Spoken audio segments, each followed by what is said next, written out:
শুনতে থাকুন আজকের গল্প অমীমাংসিত। আজ যে গল্পটা আপনাদের শোনাবো সেটা কিন্তু কোনো আরবান মিথ নয়, রীতিমতো ডকুমেন্টেড কেস। যতই অসম্ভব মনে হোক, এ ঘটনার প্রতিটি বিবরণ ঐতিহাসিকভাবে স্বীকৃত। যেহেতু সেই ঘটনার চরিত্রদের নামও আমি পাল্টাইনি, তাই আপনারা নিজেরাও খবর নিয়ে দেখতে পারেন। বহু ইচ্ছা সত্ত্বেও কোনো জায়গায় আমি কল্পনার রং মেশাইনি, একমাত্র গল্পের শেষ বাক্যটি ছাড়া। সময়টা 1892 সাল। আমেরিকার রোড আইল্যান্ডের বুকে এক্সিটার নামে একটা ছোট্ট জনপদ। যন্ত্র সভ্যতার ঢেউ ঝাঁপিয়ে পড়তে তখনও কয়েক দশক দেরি। সে যুগের ডাক্তারদের কাছে রোগীকে মৃত ঘোষণা করার কোনো স্থির বৈজ্ঞানিক পদ্ধতি ছিল না।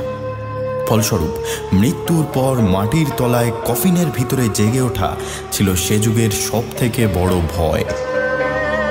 ডাক্তারি শাস্ত্রমতে ভয় এমন বেড়ে উঠেছিল যে কফিনের ভিতরে মৃতদেহ রেখে তার হাতে পায়ে দড়ি বেঁধে কফিন কবরস্থ করার পর সেই দড়ি মাটির উপরে টেনে এনে একটা ঘণ্টার সঙ্গে বেঁধে দেওয়া হতো, যাতে মৃতদেহ বেঁচে উঠে হাত পা নাড়ালে মাটির উপর থেকে কেউ শুনতে পায়। তো এইরকমই এক রাতে আজ থেকে প্রায় 150 বছর আগে শুরু হচ্ছে আমাদের গল্প। শুনতে থাকুন দি মার্সি ব্রাউন ভ্যাম্পায়ার ইনসিডেন্ট অবলম্বনে আমাদের আজকের গল্প অমীমাংসিত।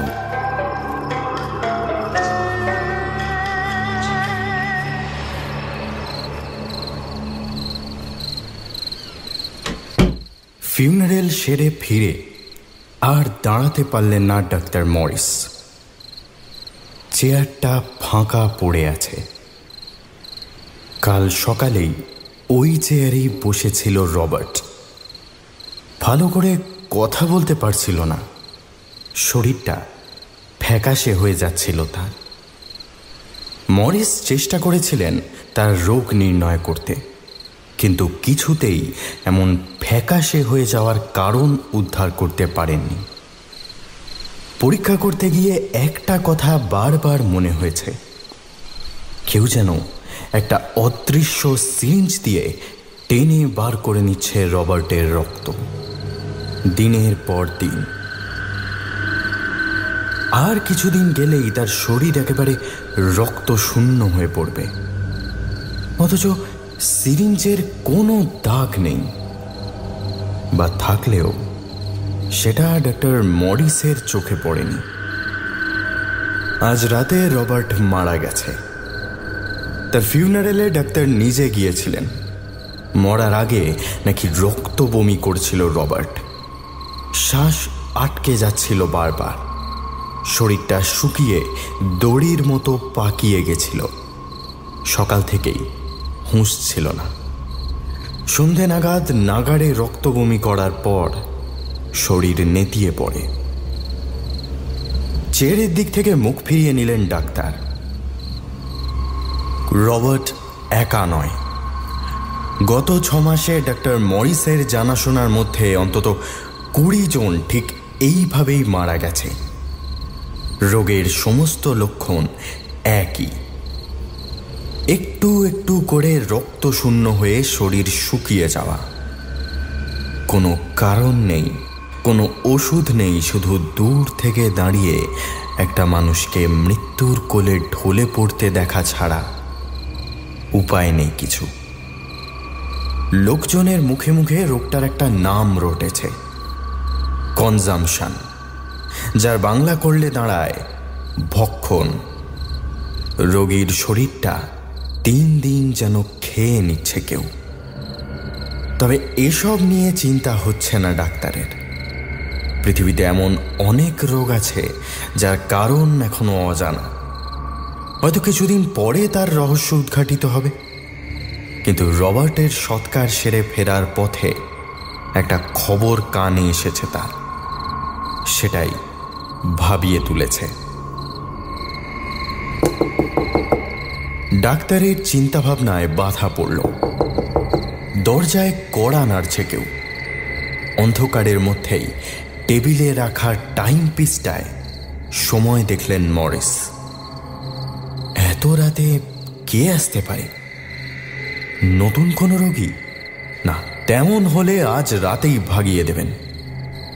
রোগের কাছে আপাতত নতি স্বীকার করা ছাড়া অন্য উপায় নেই। এখন যেতে পারবো না, আপনি যেই হন চলে যান।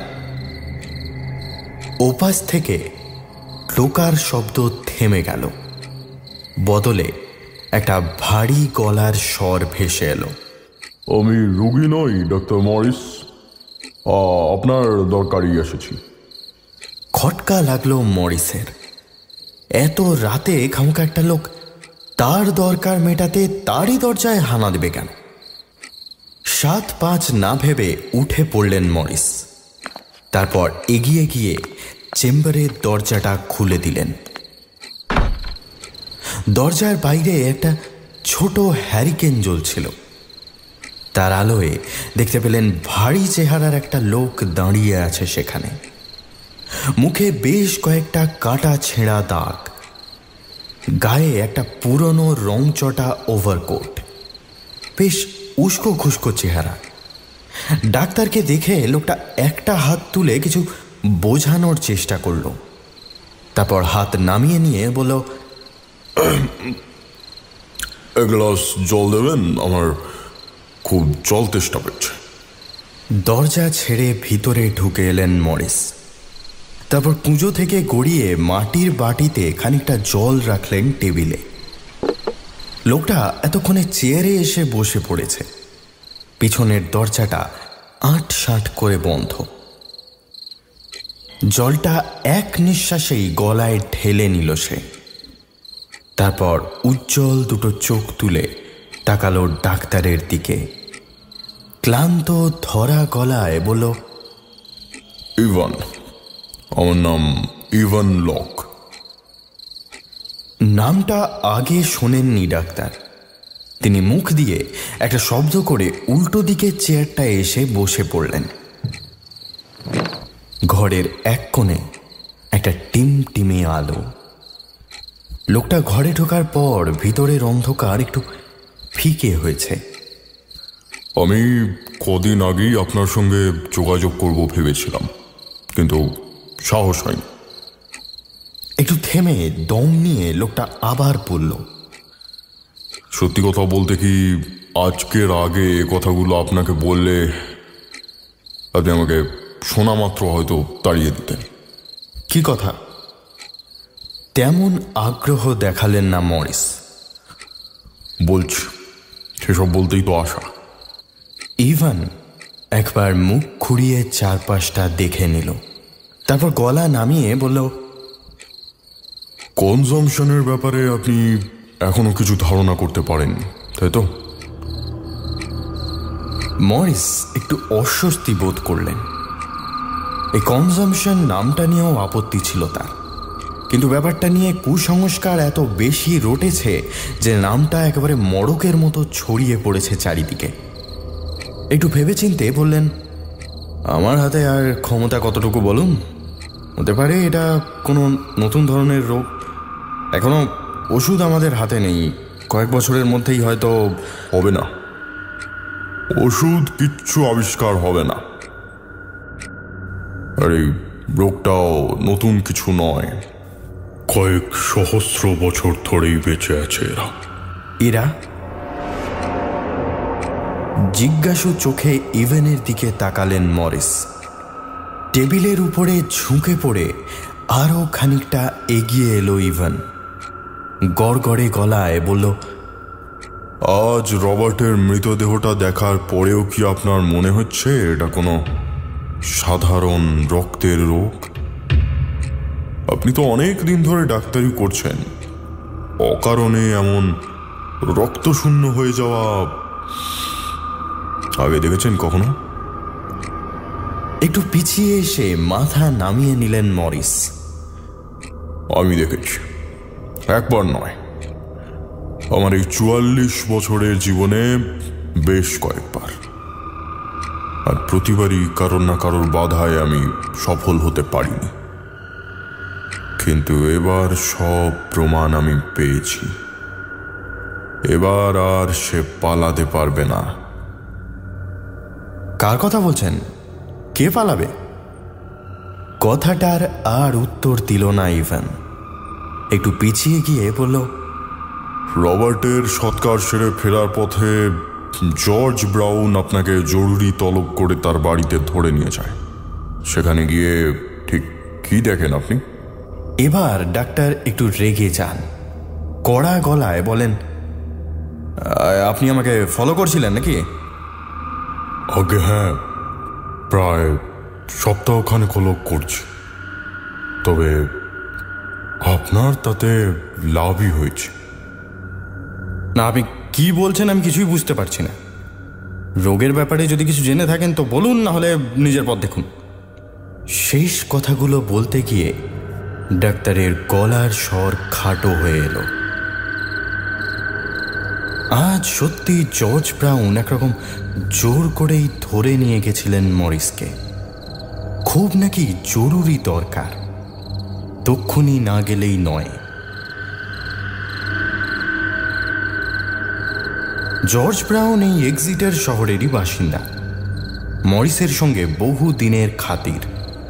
ব্রাউন পরিবারের চিকিৎসক হিসেবে আগেও গেছেন মরিস।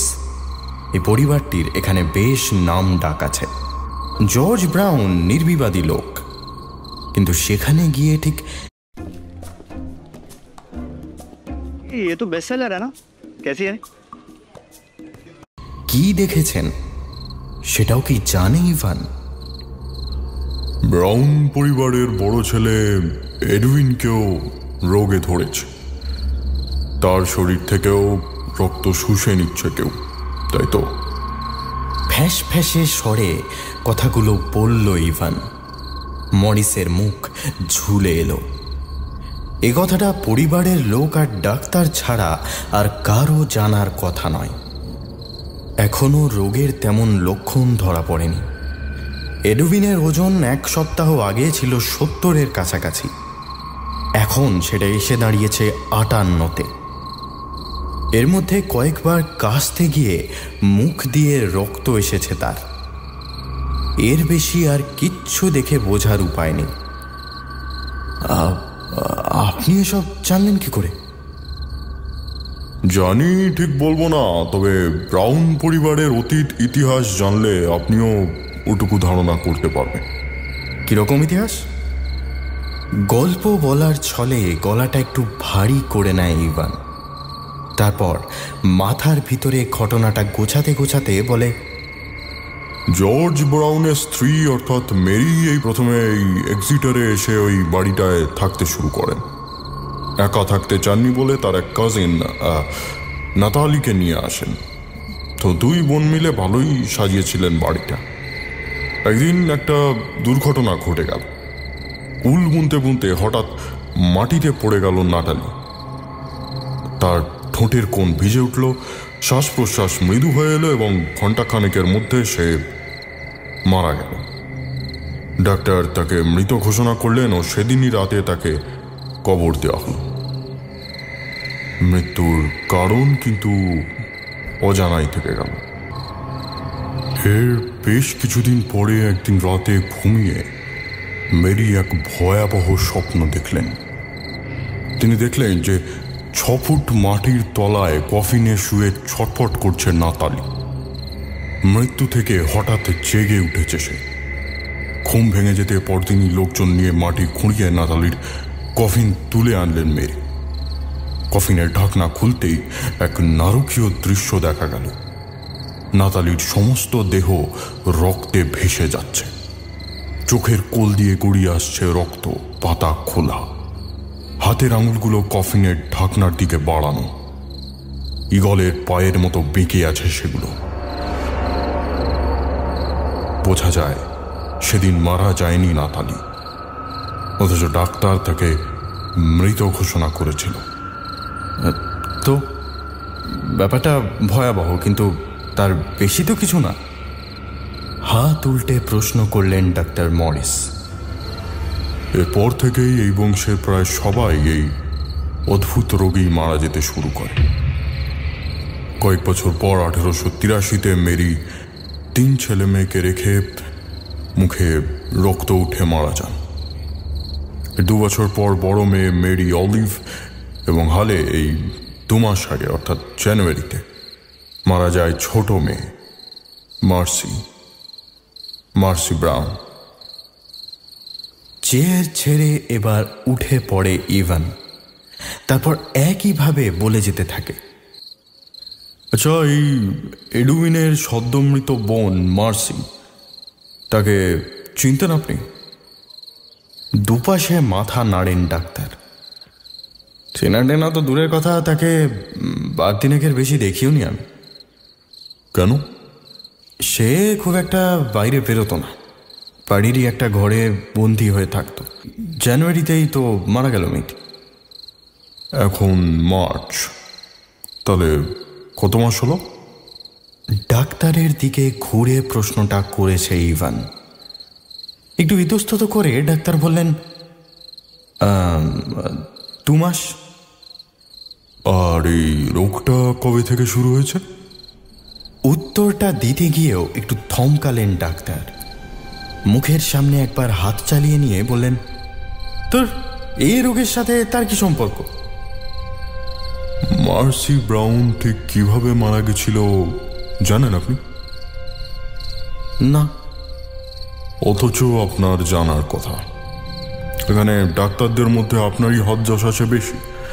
তাছাড়া ব্রাউন পরিবারের সঙ্গে আপনার সম্পর্ক ভালো।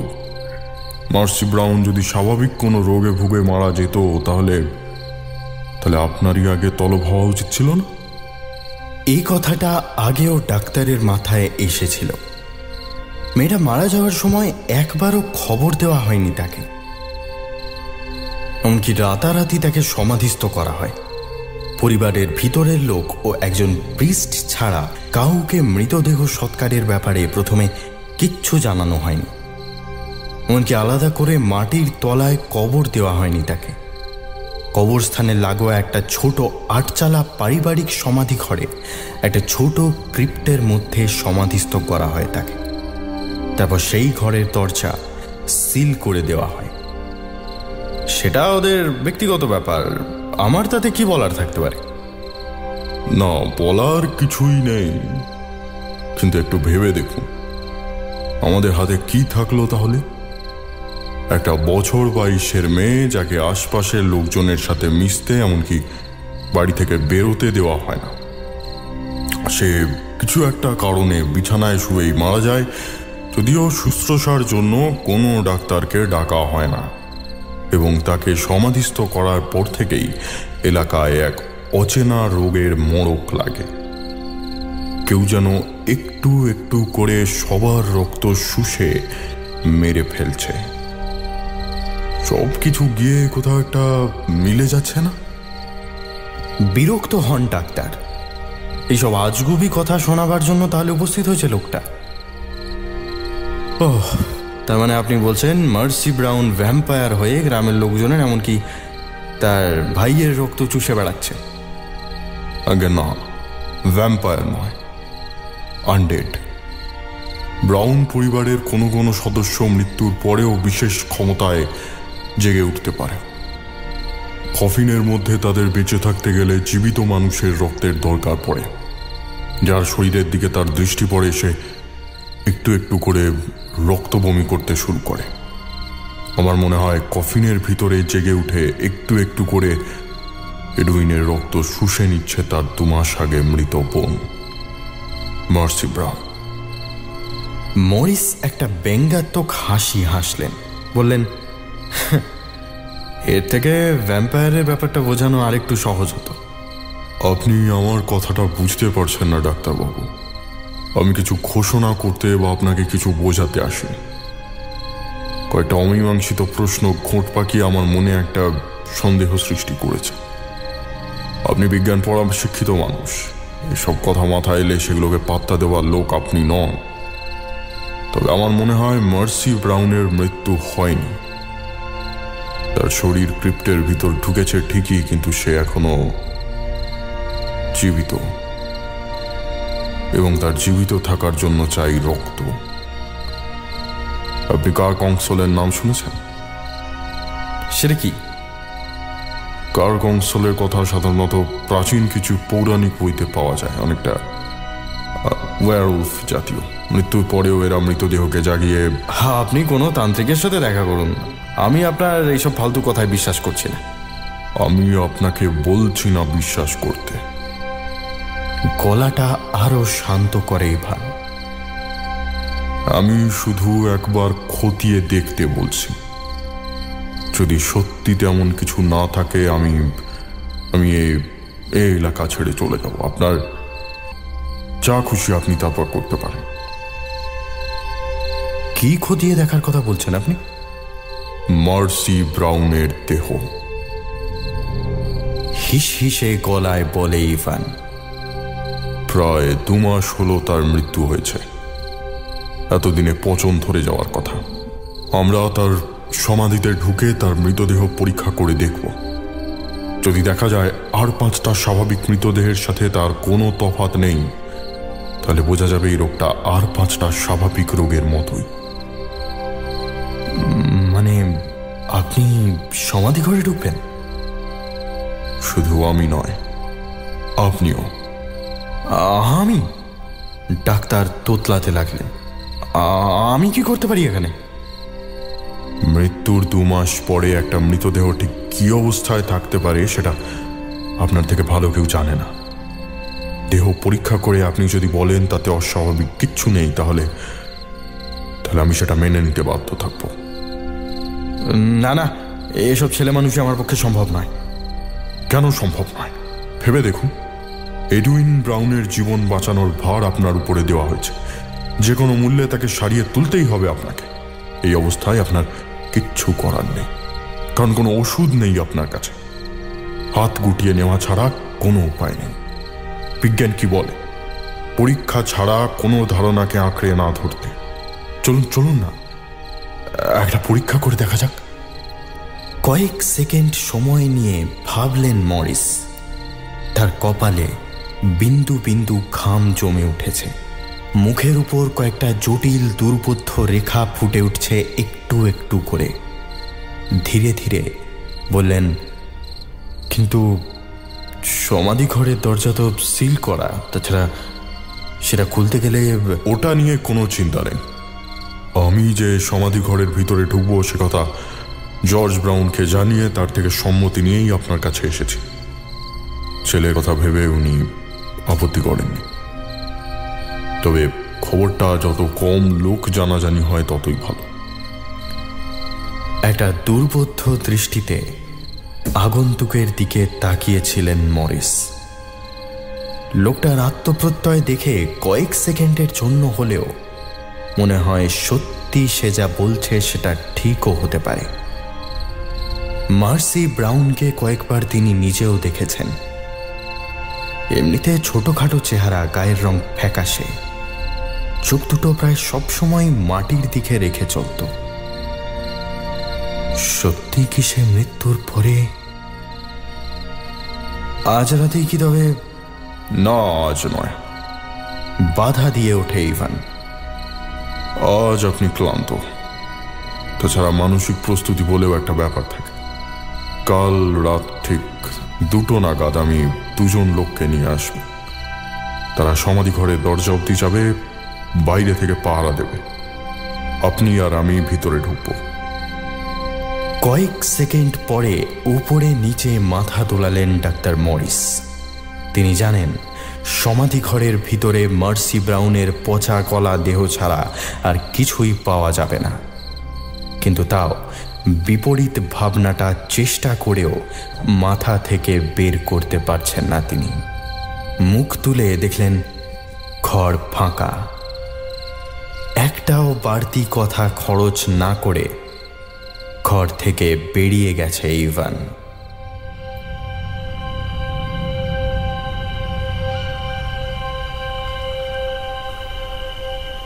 হাতের ব্যাগটা মাটির উপর রেখে ঘাস জমির উপরে সোজা হয়ে দাঁড়ালেন ডাক্তার মরিস। এত রাতে কোনো দিন কবরস্থানে আসেননি তিনি। চতুর্দিকটা থমথমে ঝাঁক মাথা অন্ধকার ভরিয়ে রেখেছে। তার মধ্যে মধ্যে মাথা তুলে আছে ছড়ানো ছিটানো গ্রেভস্টোন। সংখ্যা খুব বেশি নয়। সেগুলোর মাঝখান দিয়ে সোজাসুজি এগিয়ে গেলে কবরস্থানের একদম শেষ প্রান্তে একটা কুঁড়ে ঘরের মতো ব্রাউন পরিবারের সমাধি ঘর। সামনের দিকে সিল করা দরজা, পিছন দিকটা ঢালের মতো নেমে গিয়ে মাটিতে মিশেছে। সমাধিঘরের আশেপাশে ঝোপঝাড় গজিয়ে ঢালের দিকটা প্রায় গ্রাস করে ফেলেছে। পুরোটাই পাথরের, ছাদটাও পাথর বসিয়ে একেবারে আঁটো সাঁটো করে রুদ্ধ কক্ষে পরিণত হয়েছে। একটা পিঁপড়েরও বাইরে থেকে ঘরের ভিতরে ঢোকার উপায় নেই। পাশ থেকে ইভানের ফিসফিসে গলা শোনা গেল, বাইরে আলো জ্বালা উচিত হবে না, কেউ দেখে ফেললে অযথা গুজব রটবে। মরিসকে খানিকটা সহজ করার জন্যই সে আবার বলল, এডুইনের কি অবস্থা? ডিটোরিয়েট করেছে, বেশ কয়েকবার রক্তবমি করেছে। আচ্ছা, একটা কথা। হ্যাঁ বলুন। প্রশ্নটা কাল রাতেই মরিসের মনে এসেছিল, কিন্তু সেটা করতে একেবারেই মন চায়নি। এখন একটা অনর্থক কৌতূহলের বশেই করে ফেললেন প্রশ্নটা। যদি সত্যিই তেমন কিছু, মানে আপনি যা বলছেন সেটাই যদি ঘটে, তাহলে মানে তাকে কাবু করার কোনো পদ্ধতি আছে আপনার কাছে? অন্ধকারেও একটা সরু হাসি ফুটে ওঠে ইভানের মুখে। হাতের একটা বাক্সের দিকে দেখিয়ে সে বলে, আমি নিরস্ত্র হয়ে এখানে আসিনি ডাক্তারবাবু, আসুন। ঘাস জমির উপর দিয়ে এগিয়ে সমাধি ঘরের সামনে গিয়ে দাঁড়ায় দুজন। সিল করা দরজার দুপাশে দুজন দশাশয়ী চেহারার লোককে চোখে পড়ে। এদেরকে চিনতে পারেন মরিস। এরা জর্জ ব্রাউনের কর্মচারী। ইভানের উপরে পুরোপুরি ভরসা করতে পারেননি বলেই হয়তো নিজের লোক পাঠিয়েছেন। দুজনকে দেখে লোকগুলোর মধ্যে থেকে একজন দরজাটার সামনে এসে দাঁড়ালো। ইভান চোখের ইশারা করতে মাটি থেকে কিছু একটা যন্ত্র তুলে নিল সে। দরজাটা মার্বেল পাথরের। তার সামনে একটা আয়রনের মোটা পাত দিয়ে সিল করা আছে। যন্ত্রটা সেই পাতের খাঁজে ঢুকিয়ে বেশ জোরে চাড় দিল লোকটা। মচমচ করে আওয়াজ হলো। অধীর আগ্রহে অপেক্ষা করতে লাগলেন ডাক্তার। ইভানের মুখ দেখে তার ভিতরে কি চলছে বোঝার উপায় নেই। তার নিজের বুকটা কেঁপে উঠছে বারবার। পচা গলা দেহ তিনি আগেও দেখেছেন, কিন্তু আজ মনটা একেবারেই ভালো লাগছে না তার। চারপাশে সনসনে হাওয়া যেন বারবার সমাধি ঘরটাকে চারিদিক থেকে ঘিরে ধরছে। একটু পরে ভারী যান্ত্রিক শব্দ করে খুলে গেল দরজাটা। ভিতরের অন্ধকার কিন্তু থমকে দাঁড়িয়ে রইল। 2 মাস পর আজ গভীর রাতে সেও যেন মৃতদেহ বুকে জড়িয়ে ঘুমিয়ে রয়েছে। ঘুম ভাঙেনি তার। ইভান ডাক্তারের দিকে না তাকিয়েই বলল, আসুন। হাতে ধরা হ্যারিকেনের আলোটা বাড়িয়ে দরজার দিকে এগিয়ে গেল ইভান। দরজাটা বেশ ছোটখাটো, 3.5 ফুটের বেশি হবে না সেটা। অর্থাৎ ঢুকতে গেলে প্রায় হামাগুড়ি দিয়ে ঢুকতে হয়। ইভান বুকে হেঁটেই অন্ধকারের ভিতরে ঢুকে পড়ল। হ্যারিকেনের আলো ভিতরে পড়তে বাইরে থেকে ভিতরের দেওয়ালের বেশ খানিকটা চোখে পড়ল। এক একটা ভাঙা ক্রিপ্টের কোণের অংশটাও দেখা যায়। সেই সঙ্গে নাকে আসে একটা ক্ষীণ বিশ্রী গন্ধ। লোক দুটো দরজার দুপাশে সরে দাঁড়িয়েছে। মরিস নিচু হয়ে দরজা দিয়ে ভিতরে ঢুকে এলেন। ভিতরে ঢুকতে গন্ধটা এক ধাক্কায় অনেকটা বেড়ে উঠল। ঘরের দুপাশ জুড়ে অনেকগুলো লম্বা থাক করা আছে। থাকগুলো চওড়ায় অন্তত 6 ফুটের কাছাকাছি, উচ্চতায় 1.5 ফুট। মরিস জানেন এর ভিতরে রাখা থাকে কফিনগুলো, তার ভিতরে থাকে মৃতদেহ। কোনো বড় পরিবারের সদস্য মারা গেলে তাকে মাটির নিচে কবর না দিয়ে পরিবারের সব সদস্যকে এইভাবে একটা ঘরের ভিতরে রাখা হয়। একেই বলে সমাধিঘর। মার্সি ব্রাউনের কফিনটা সম্ভবত উপরের দিকে আছে, আর বেশি দিন তো মারা যায়নি। কথাটা বলে ডান দিকের উপরের ক্রিপ্টার উপরে আলো ফেলল ইভান। সেদিকে এগিয়ে গিয়ে ক্রিপ্টের গায়ে কিছু একটা দেখার চেষ্টা করল। ঘরটা ছোট, তাও ইভানের কথা হালকা প্রতিধ্বনিত হচ্ছে। সমস্ত ঘরটা জুড়ে সামান্য ধুলোর নড়াচড়াতেও গম গম শব্দ উঠছে। না, এটা না। ক্রিপ্টের গায়ে শ্বেতপাথরে লেখা নামটা দেখে বলল ইভান, মেরি অর্থাৎ মার্সির মায়ের ক্রিপ্টেরা। তার নিচেরটা মার্সির বোন অলিভের। এদিকটা আসুন। এবারে বাঁদিকের উপরের ক্রিপ্টের কাছাকাছি হ্যারিকেনটা তুলে ধরল ইভান। সঙ্গে সঙ্গে একটা মিহি হাসি ফুটে উঠল তার মুখে। মার্সি ব্রাউন, মৃত্যু 17 জানুয়ারি 1892, এজড 19 years। কি ডাক্তার, ভয় করছে নাকি? চাপা গলায় মরিস বললেন, যা করার তাড়াতাড়ি করুন, আমার আর ভালো লাগছে না। বেশ, এটাকে নিচে নামাতে হবে। খুব একটা ভারী হবে না। 19 বছরের একটা মেয়ে, কত আর ওজন? পাথরের ক্রিপ্টের ওজন কিন্তু কম নয়। ভিতরে মাহগনি কাঠের কফিন। কোনো রকমে ধরাধরি করে সেটা নিচে নামালো দুজনে। সমাধিঘরটা বন্ধ করার আগে এমন আটসাট করে বন্ধ করা হয়েছিল যে সামান্য ধুলো অব্দি জমেনি ক্রিপ্টের উপরে। পাথরের লিডটা সরিয়ে একবার হাত চালিয়ে নিল ইভান। তারপর একটা বড় সড়ো শ্বাস নিয়ে বলল, চলুন ঢাকনাটা সরিয়ে ফেলি। একটা গুমোট বাতাস বদ্ধ হয়ে আছে এক চিলতে সমাধি ঘরের মাঝে। এই অদ্ভুত দম বন্ধ করা নৈশব্দের মধ্যে ডাক্তারের মনে হলো তার হাত পা অবশ হয়ে আসছে। এর মধ্যেই ইভান ঝুঁকে পড়ে কসরত করে তুলে ফেলেছে ক্রিপ্টের ঢাকনাটা। হ্যারিকেনটা আপাতত মরিসের হাতে। সেটা তুলে ধরতে ভিতরের কাঠের কফিনটা চোখে পড়ল। এখনো তার উপরে চকচকে ভাবটা চোখে পড়ছে। 2 মাসে মাহগনি কাঠে তেমন বদল আসার কথা নয়।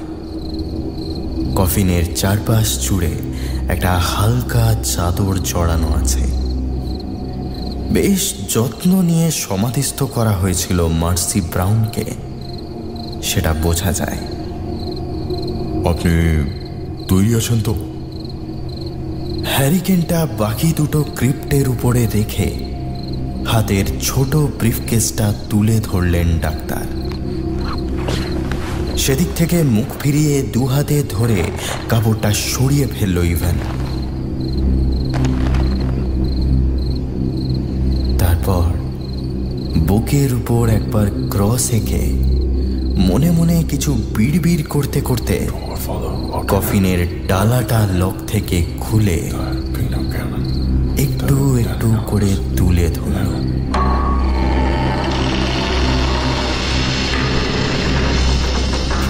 ডাক্তার মরিসের পা কেঁপে উঠল কয়েকবার।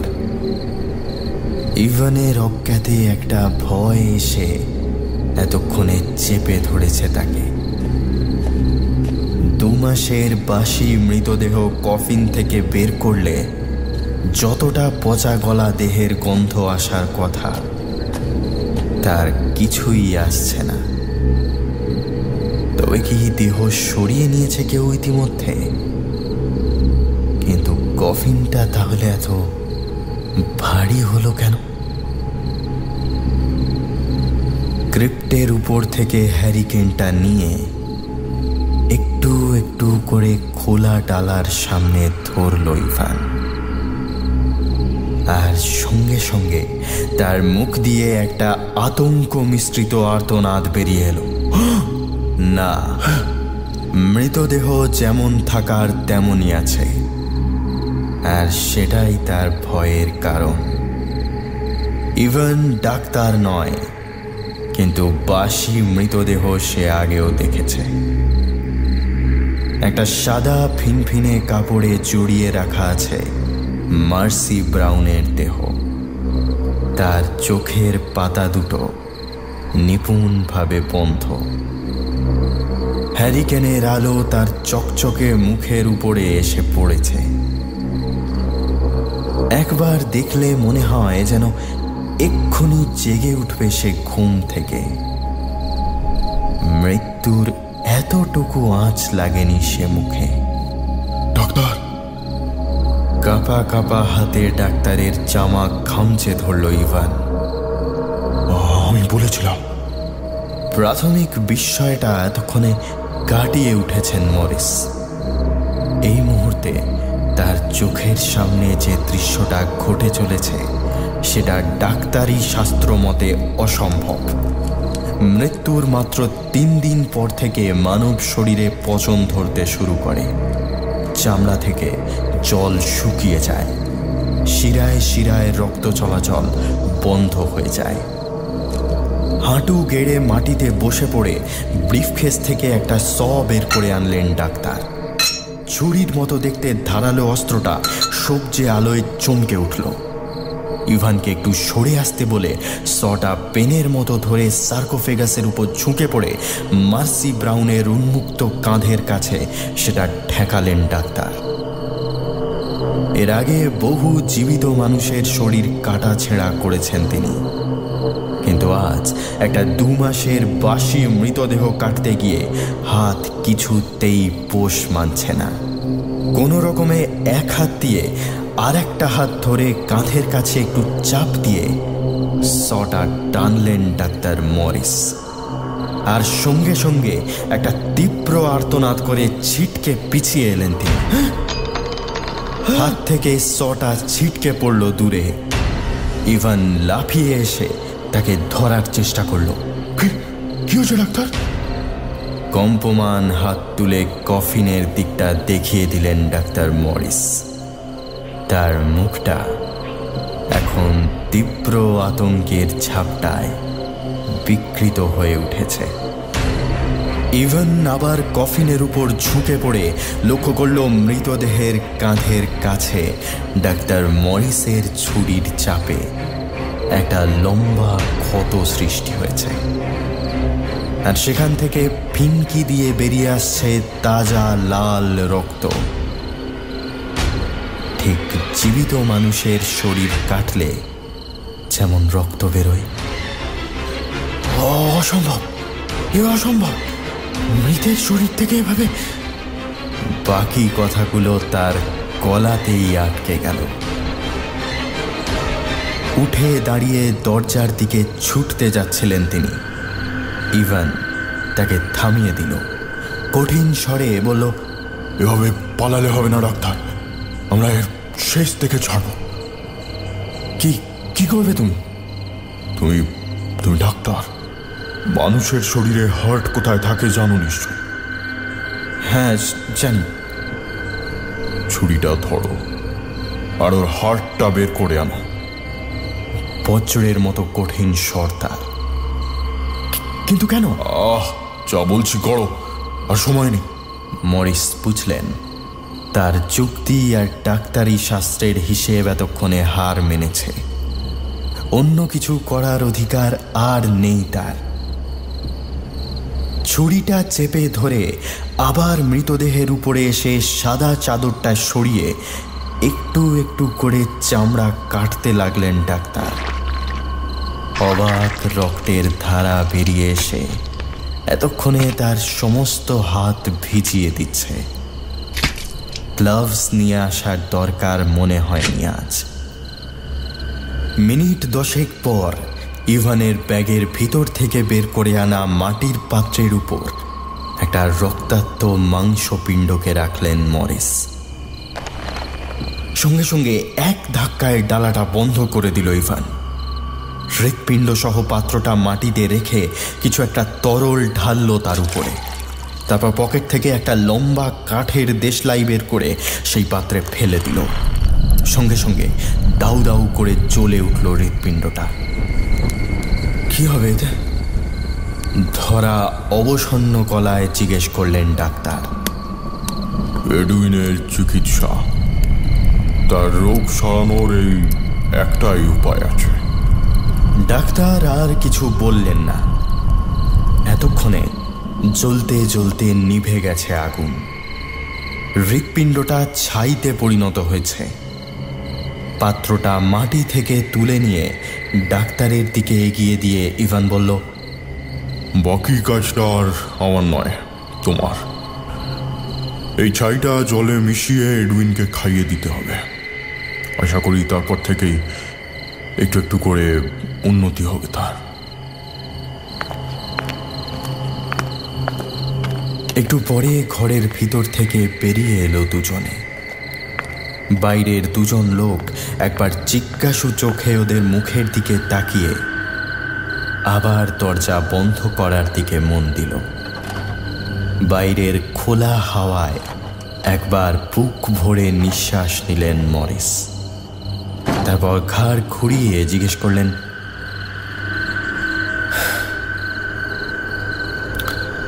মৃতদেহটার কি হবে? একটু ভেবে ইভান বলল, আমার মনে হয় না ওটাকে এখানে রাখার ঠিক হবে। ওই বাইরে মাটির তলায় কবর দিলেই ভালো। দেখি জর্জকে বলে। আর কনজামশন? একটু হাসলো ইভান। ওর একটা পৃথিবী থেকে বিদায় নেবে ডাক্তার, তোমার কেতাবি বিদ্যায় নয়, আমার তন্ত্রবিদ্যায়। সে তুমি স্বীকার করো আর নাই করো। সেদিন রাতে বাড়ি ফিরে আর দেরি করেননি ডাক্তার। ইভানের নির্দেশ মতো কিছু জড়িবুটির সঙ্গে মার্সি ব্রাউনের হৃৎপিণ্ড পোড়া ছাই ও জল মিশিয়ে খাইয়ে দেন এডউইনকে। তারপর নিশ্চিন্তে বাড়ি ফিরে আসেন। ইভানের কথায় আর অবিশ্বাস হয় না তার। জর্জ ব্রাউন ও মার্সির অবশিষ্ট মৃতদেহ সমাধিঘর থেকে সরিয়ে মাটির তলায় কবর দেন কিছুদিন পরে। সমাধিঘরটি আরও পাকাপোক্তভাবে চিরকালের জন্য সিল করে দেওয়া হয়।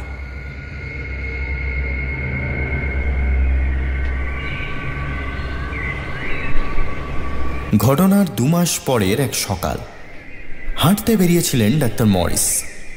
মনটা আজ বেশ খুশি খুশি লাগছে তার। একটু পরেই চেম্বারে রোগীর আগমন শুরু হবে।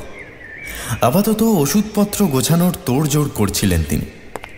এমন সময় দরজার কাছে পায়ের আওয়াজ হতে ফিরে তাকালেন। একটা সুটকে চেহারার লোক এসে দাঁড়িয়েছে, হাতে একটা চিঠি জাতীয় কিছু। ডাক্তার চিঠিটা নিয়ে নিতে লোকটা চলে গেল। মরিস ভিতরে এসে চেয়ারের উপরে বসে খাম খুলে বের করলেন চিঠিটা। সকালের আলোয় চেম্বার ভরে আছে।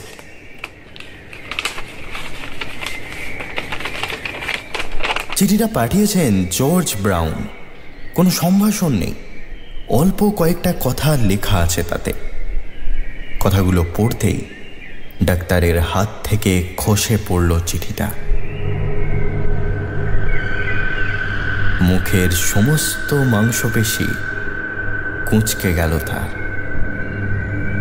আজ সকালে একইভাবে মুখ দিয়ে রক্ত উঠে মারা গেছে এডউইন।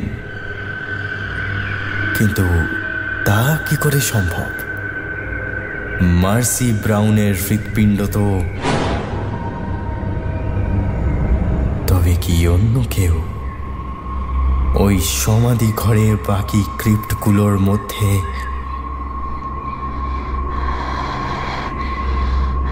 উত্তেজনার মধ্যে ডাক্তার খেয়াল করলেন একটা হালকা নিঃশ্বাস পড়ছে তার কাঁধে।